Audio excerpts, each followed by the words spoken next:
In a world where health is wealth, recent reports have brought to light that the Indian Prime Minister, Narendra Modi, is experiencing high blood pressure, an ailment that is as common as it is concerning. This revelation, sourced from reliable medical reports, has sparked a buzz in the political arena. दोस्तों नमस्कार, मैं मनोज कुमार शर्मा एक बार फिर आपके बीच में। देखिए प्रधानमंत्री मोदी की हताशा, जो हताशा सुप्रीम कोर्ट के डीवाई चंद्रचूड़ के फैसलों के बाद आई है, और इस तरह से आई है कि साहब झूल रहे हैं, मतलब कुछ भी बोल रहे हैं। बोलते भी इसलिए है क्योंकि जुबान बहुत काली है, और काली जुबान कभी भी कुछ भी बोल सकती है, झूठी बोल सकती है। हालांकि चर्चा चल रहा है हिंदुस्तान के अंदर कि किस तरह से दवाइयों के रेट महंगे हो गए इलेक्टोरल बॉन्ड में चंदा लेने के बाद। चर्चाएं जारी हैं, देश में चर्चाएं जारी हैं। भारत के प्रधानमंत्री को बड़ी बड़ी उपमाएं मिल रही हैं। माफ कीजिएगा प्रधानमंत्री मोदी जी, आजकल आपके देश में बहुत चर्चाएं हैं, मतलब आपके गुणों के लिए नहीं, आपके अवगुणों के लिए। आपके इलेक्टोरल बॉन्ड घोटाले पर चर्चा है देश में।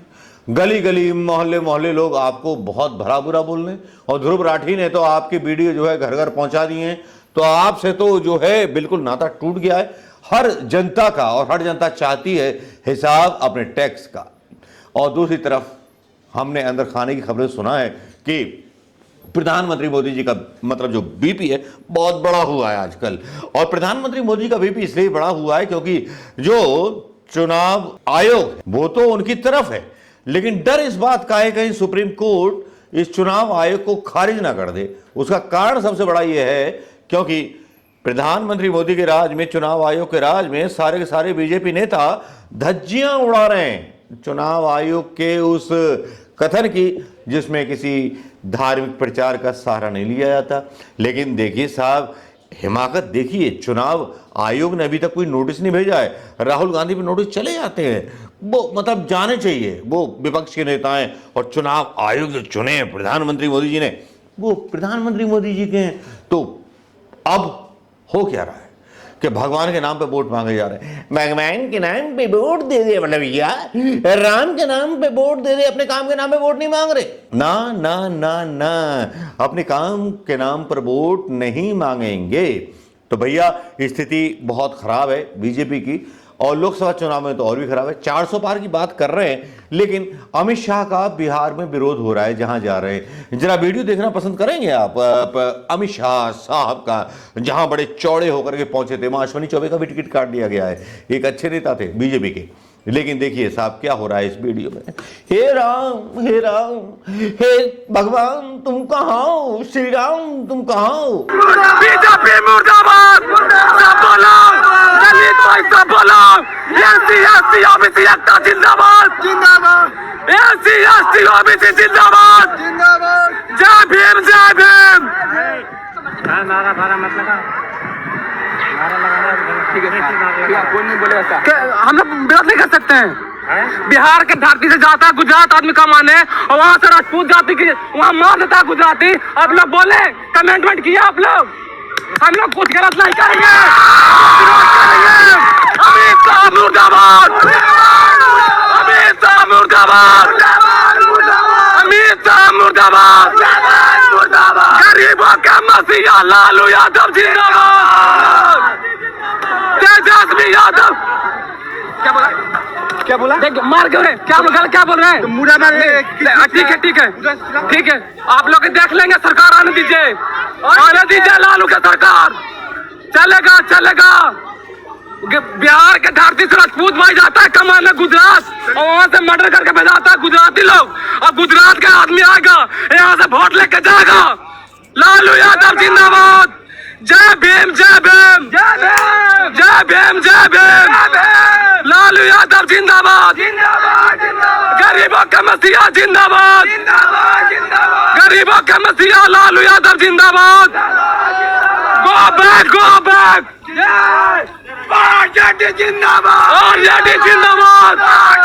शाह को किस तरह से भगाया गया ये भी आपने देख लिया होगा दोस्तों, लेकिन कहानी अभी बाकी है। यहाँ कहानी ये भी है कि केंद्र सरकार जो है, मोदी की सरकार जो है, सैनिक स्कूलों को प्राइवेट कर देने वाली है।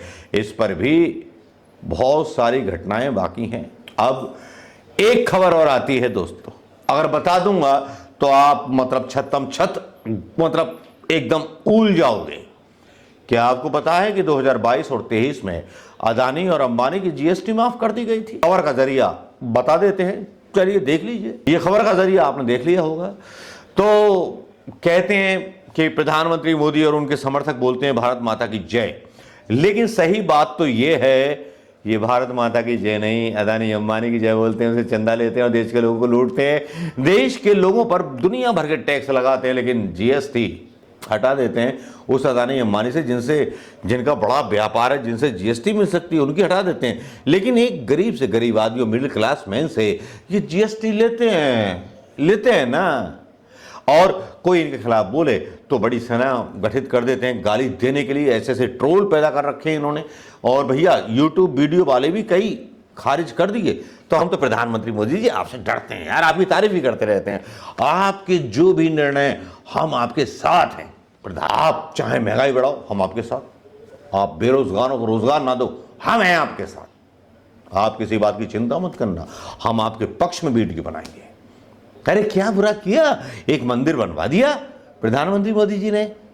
क्या बुरा किया, कहीं हाथरस में कोई लाश जल भी गई तो क्या हो गया, उस खबर को दबा दिया। कहीं हिंदू बेटियों में गुस्सा ना फैले, दबा दिया हमने। हाँ, एक चर्चा और चल निकली है कि सुप्रीम कोर्ट कभी भी जो चुनाव कराए जा रहे हैं उनको अपने हाथों में, अपनी निगरानी में करा सकता है। ऐसी कुछ खबरें आ रही हैं, कंफर्मेशन नहीं है। डीवाई चंद्रचूड़ निर्णय ले। लोग कभी कभी सवाल पूछते हैं मेरी मीडिया वॉल पर आकर के कि डीवाई चंद्रचूड़ चले जाएंगे तो फिर क्या होगा। मैं बोलता हूं उनसे, अरे फिर कोई डीवाई चंद्रचूड़ पैदा होगा? 1 साल में ना हो, 2 साल में ना हो, 5 सालों में ना हो, 10 साल में तो कोई होगा। कोई तो उम्मीद बचेगी हिंदुस्तान की। मैं एक दुकान पर गया आटा खरीदने, वहां आज उसने बोला कि ब्रेड नहीं आई साहब, मुसलमान ब्रेड सप्लाई करता था। मैंने कहा वो ईद है, मनाते हैं, लेकिन हमारे हिंदू धर्म के लोग जो हैं टल्ली रहते हैं। चाहे दुर्गा पूजा हो, चाहे गणेश पूजा हो, चाहे जो भी हो, या होली हो, बच्चे टल्ली हैं, बेरोजगार हैं।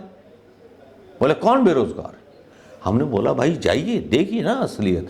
इस एयर कंडीशनर ऑफिस से निकलिए और देखिए पोजीशन। असली बात तो यह है कि प्रधानमंत्री मोदी के सबसे बड़ा वो प्रदेश, उत्तर प्रदेश, जो बेहाल है, वहां का युवा नहीं बोलूंगा मैं, हिंदू बोलूंगा, वहां का हिंदू। उत्तर प्रदेश के मुसलमान तो दुबई कंट्रीज, अरब कंट्रीज में नौकरी करने के लिए निकल जाते हैं। कोई प्लम्बर बन के निकल जाता है, कोई मिस्त्री बन के निकल जाता है, कोई ड्राइवर बन के निकल जाता है। लेकिन क्या कोई हिंदू राष्ट्र ऐसा है जहां इन उत्तर प्रदेश के हिंदुओं को नौकरी, जिनकी शिक्षा व्यवस्था पहले से खराब कर दी गई है? यहां जाति के नाम पर जिस तरह की राजनीति गुजरात में की गई, वहीं राजनीति अब यूपी में आ गई है। बस चुनाव जीतना है, साम दाम दंड भेद, देश से क्या लेना देना, सोनम वांगचुक से क्या लेना देना। अरे इतने संवेदनशील होते तो अपनी माँ को अपने साथ रखते, अपनी पत्नी को साथ रखते। इतने संवेदनशील होते तो अपने बेटे को Amit Shah cricket control board का देशभक्त होते, तो मतलब ईमानदार होते, तो आप उसको क्रिकेट कंट्रोल बोर्ड का मियाँ भाई ना बनाते। लेकिन इस मुल्क में सब चलता है। ध्रुव राठी जब आता है और बोलता है तो फटने से, और सबसे ज़्यादा डर सता रहा है प्रधानमंत्री मोदी को राहुल गांधी के उस घोषणा पत्र का कि जिस आदमी को बोलना नहीं आता भारतीय जनता पार्टी के मुताबिक, वो आदमी आजकल इनको बहुत धो रहा है, बहुत बुरी तरह धो रहा है। दोस्तों नमस्कार, वीडियो कैसा लगा? भोपाल की धरती से मेरा वीडियो, और भोपाल की धरती सियासत की धरती कही जाती है, नवाबों को शहर कहा जाता है, और इस नवाबों के शहर पर फिर कल हम थोड़ी सी गुफ्तगू करेंगे आप लोगों के साथ। नमस्कार, जय हिंद दोस्तों।